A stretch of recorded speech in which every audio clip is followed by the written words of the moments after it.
ሰላም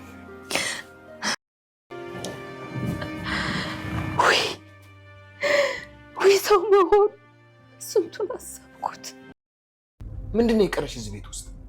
እዚህ ቤት በጉጉት ሲጠበቅ የነበረው የሰላም የልጅ አባት እውነታው ሊገለጽ ሀቁ ሊፈነዳ ጫፍ ደርሷል። እሱም ጋሽ ደረጀን እፈልግሃለሁ በማለት ምኝታ ክፍሏ ድረስ ጠርታ የደበቅኩውን ነገር ያው ሚስጥሩን ልንገርህ፣ እስከ ዛሬ ዝም ያልኩበት ጉዳይም ይሄ ነው። አሁን የምናገርበትን ጉዳይ ይሄ ነው። ምክንያቱም የሚፈጠረው ነገር አይታወቅም። በእርግጥ ይህ ጉዳይ ኃጢአተኛና ጥፋተኛ እንደሚያደርገኝ አምናለሁ። ግን ጋሼ ከእውነታው መሸሽ፣ ከሀቁ መደበቅ፣ ከሀቁ መራቅ አትችልም። እውነታው ይሄ ነው በማለት ለጋሽ ደረጀ ነገረችው። እሳቸው ሰፍ ብለው እስከ ዛሬ ሚስጥር ድብቅ ሁሉን ነገር ያተራመሰውን የሰላም የልጅ አባት ማን ነው የሚለው ጥያቄ በቀላሉ ነግረው መስሎት እሳቸውም ደስ ብሏቸው ነበረ። ምክንያቱም ትዳሬም ከሰፈር ቡና መጠጫ ከሜት እንዲወጣ እፈልጋለሁ፣ እኔም ነፃ መውጣት እፈልጋለሁ፣ አንቺም ነፃነትሽን አወጀሽ በሰላም መኖር ትችያለሽ የሚለው ጥያቄ ቀርቶ ሌላ ጭንቀት፣ ሌላ ዱብዳ ይዞ መጥቷል። ይሄ ጉዳይ እንዴት ነው የምታየው? እንዴት ነው የሚገመተው? እንዴት ነው የሚታሰበው? እጅግ አጓጊና እጅግ ልብ አንጠልጣይ። የሰላም የልጅ አባት እውነታው ፈነዳ፣ ሀቁ ተገለጠ። ውሃ ራሱ ሰምታ ማመን አቃታት። የተከበራችሁና የተወደዳችሁ ውድ ቤተሰቦች ያላችሁበት ያንዳቸው ሰላማችሁ ዛሬ ተወዳጁ ዳጣ ዛሬም በሚገርምና በሚደንቅ ሁኔታ ቀጥሏል። እጅግ አጓጊ እጅግ ልብ አንጠልጣይ ሆኗል። እሱም ዳጣ ሳይቀር የዚህ ቤት ሁኔታ አስግቶኛል፣ አስጨንቆኛል። እማዬም ከባድ ጥርጣሬ ውስጥ እየገባች ነው። የልጅሽ አባት ማን ነው የሚለው ሌላ ሀሳብ እንዲፈጠርባት አድርጓል። ሰላምም ዝም ማለቷ ጥፋተኛ መሆኗን ያሳያል። ዳጣ ግን በቃ የዚህ ሁሉ መንስኤ እኔ ነኝ፣ ከዚህ ቤት መራቅ አለብኝ ስትል ወስናለች። የእውነት ዳጣ፣ ምክንያቱም ወይዘሮ ማርታ ጫን ብላ አባትሽ ጋር ደውይ ብላ ካፋጠጠቻት ማን ጋር ልትደውል ነው? ወይስ እንዴት ልታደርግ ነው? አሁንስ በቀልድም በዋዜም አድርጋ አስቀልዳም ስቃም አጫውታም ትታት ሄዳለች። ቀጣይ ግን ካለፈቻት ማርታ ከባድ ጥርጣሬ ውስጥ ከመግባት ወደ ኋላ አትልም። ሌላው ትልቁ ጉዳይ ለናታን የተጻፈው ደብዳቤ ነው። አቢጌል ይህ ደብዳቤ እኔን ወጥመድ ውስጥ የሚያስገባ ነው። ስለዚህ ልቧ እርግጠኛ ሆኗል። ምክንያቱም ናታን የደበቀኝ ነገር አለ። አሁንም እኔን ለማሳረፍና አገኘሁት ብላ እንድደነግጥ ደስ እንዲላት ብሎ እሱ ወጥመድ አዘጋጅቶልኝ ነው። ስለዚህ የደበቀው ነገር አለ፣ እኔ አቢጌል አይደለሁም፣ ፈልጌ ቆፍሬ አወጣዋለሁ ስትል አስረግጣ ነግረዋለች። ናታንም የራስሽን ህይወት ኑሪ፣ የሰው ህይወት አታሟስሊ፣ አንቺ ማለት ደካማ ነሽ፣ የሰዎችን ሚስጥር እየጎለጎልሽ የራስሽን ህይወት እማትኖሪ፣ የሰዎችን ሀዘን እየፈለግሽ ሰዎችን የምታሳዝኝ፣ አንቺ ግን ኑሮሽን ሳትኖሪ እንዲሁ ጊዜሽን ትጨርሻለሽ። እንደ እህት እንደ ወንድም ልምከርሽ፣ ስርቅሽ ራከኝ፣ ስቀርብሽ ደግሞ ተንኮልሽና ክፋትሽ ከአቅሜ በላይ ሆነ። እኔ በዚህ ልክ አውቅሻለሁ። ሁልጊዜ ከጥፋትና ከተንኮል አትርቂም። አንቺ እስኪ ራስሽን ይዘሽ ቁሚ፣ እስኪ ወደ ራስሽ ተመለሺ። አንቺ ማነሽ? ራስሽን ፈትሺ።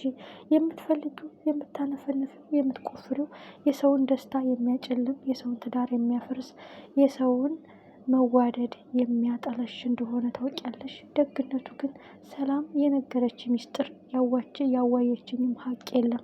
ይህን አስረግጬ ልነግርሽ ሲላትም ናታን ለአቢጌል አስረግጦ ነግሯታል። አቢጌል ግን እኔ አቢጌል አይደለሁም፣ የሸተተኝን ሳላገኘው፣ የነከስኩትን ሳላደማ፣ የቆፈርኩትን ሳላወጣ፣ የተዳፈነውን ሳላፈነዳው፣ የደፈረሰውን ሳላጠራው ስትል ፎክራለች። ይህ ጉዳይ ግን አሁን አፍጥጦ መጥቷል። ምክንያቱም በሰላም አማካኝነት የልጅ አባት ማለት ስትለውም ጫፍ ላይ ደርሷል። አቶ ደረጀም ሰፍ ብለው ማን ነው ሲሉም ጠይቀዋል።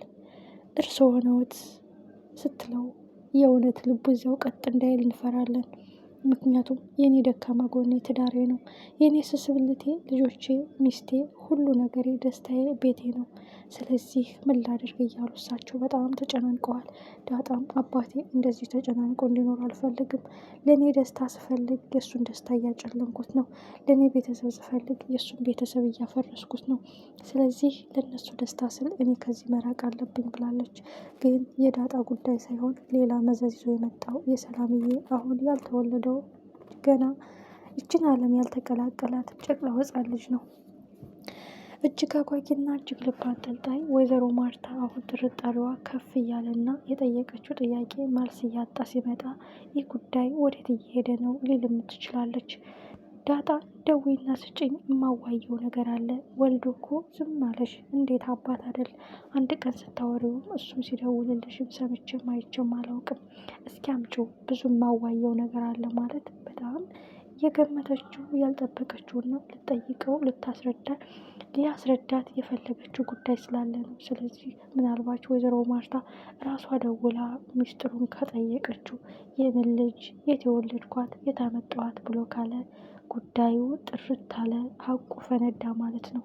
ስለዚህ ዳጣ ይህን ጉዳይ ለአቶ ደረጀ ብትነግረው እና ደግሞ ሲሳይንም ቀድሞ ቢያዘጋጀው የሚል ግምት አለኝ እንጂ በዚህ አቅጣጫ ጭስ በሌለበት እሳት አይነድም ነው ግብሩ። ምክንያቱም ወይዘሮ ማርታ እስቲ ቆይ ብላ ልክ የናታን አባት ላይ እንደደወለችው ሁሉ ሲሳይ ላይም መደወሏ የማይቀር ጉዳይ ነው። አሁን ከተረዳነው አንጻር እጅግ አጓጊ እጅግ ልብ አንጠልጣይ ጋሽ ደረጀ ያልገመቱት ያላሰቡት እስከ ዛሬ ሲጸጸቱበት ራሳቸውን ሲወቅሱ የነበረው ጉዳይ ሌላ መዘዝ ይዞ መጥቷል። ልጄ ጠፋች፣ ልጄን ጣላችሁብኝ በማለት ስበብ ሰላም በድጋሚ ያረገዘችው ከጋሽ ደረጀ ነው። ሁለተኛ ልጅ። እጅግ ይገርማል። እንቅፋት አንዴ ከመታህ ሳታየው ነው፣ ሁለተኛ ከመታህ ሳታስተውል ነው፣ ሶስተኛ ከመታህ ግን አንተ እሱ ሳይሆን አንተ ነህ እውሩ ይባላል ጉዳዩ። ስለዚህ ጋሽ ደረጀ ነው ጥፋተኛ ወይስ ሰላምዬ? በእርግጥ ሰላም ሙሉ ጥፋተኛ እንደሆነች ጠንቅቃ ታውቃለች። ግን ሀቁ ሲፈነዳ እውነታው ሲገለጽ ምንድን ነው የሚፈጠረው? ማን ነው ተጎጂ? ማን ነው ተሰባሪ? የማይድን ጠባሳ፣ የማይደርቅ ቁስል፣ የማይጠገን ስብራት፣ የማይመለስ ክደት። እንዴት ያሳዝናል! ለመገመት የሚከብድ ለማሰብ የሚያታክት እጅግ አጓጊ እጅግ ልብ አንጠልጣይ። ሁላችንም ቀጣይ ክፍል በጣም አጓጊና ልብ አንጠልጣይ ነው። ድፍረቱን አግኝታ ሰላም አባቷ አንተ ነህ፣ ጉዳዩም እንደዚህ ነው የተፈጠረው ብላ ስትነግረው ምን ይፈጠራል? ያችን ቅጽበት ያችን ድርጊት ለማየት ሁላችንም ጓጉተናል። አቢጌልም ጉድጓድ መቆፈሯን ቀጥላለች። አሁን ሁሉም በየአቅጣጫው ሌላ ጥርጣሬ እያስነሳ ነው። እጅግ አጓጊ እጅግ ልብ አንጠልጣይ ቀጣይ ክፍል በጉጉት እንጠብቀዋለን። እስኪ የተረዳችሁትን የገባችሁትን ያሳዘናችሁና ያስደሰታችሁ የዛሬው ክፍል የትኛው ነው? ናታን ለአቢጌል የጻፈላት ደብዳቤ ብዙዎቻችን አስገርሞናል፣ አስደንግጦናል። ሲጀመር አገኘችው እያልን እያለ ናታን ግን በቁሟ ተጫውቶባታል። አንቺ ብቻ ሚስጥረኛ፣ አንቺ ብቻ ነፍናፊ አይደለሽም፣ በዚሁ ልክ አቅሻለሁ በማለት የሰራላት ስራ እጅጉን ብዙዎቻችን አስደስቶናል። አቢጌል አንጀቷ ጭስ ቆሽቶ አረር ስላለ ማለት ነው።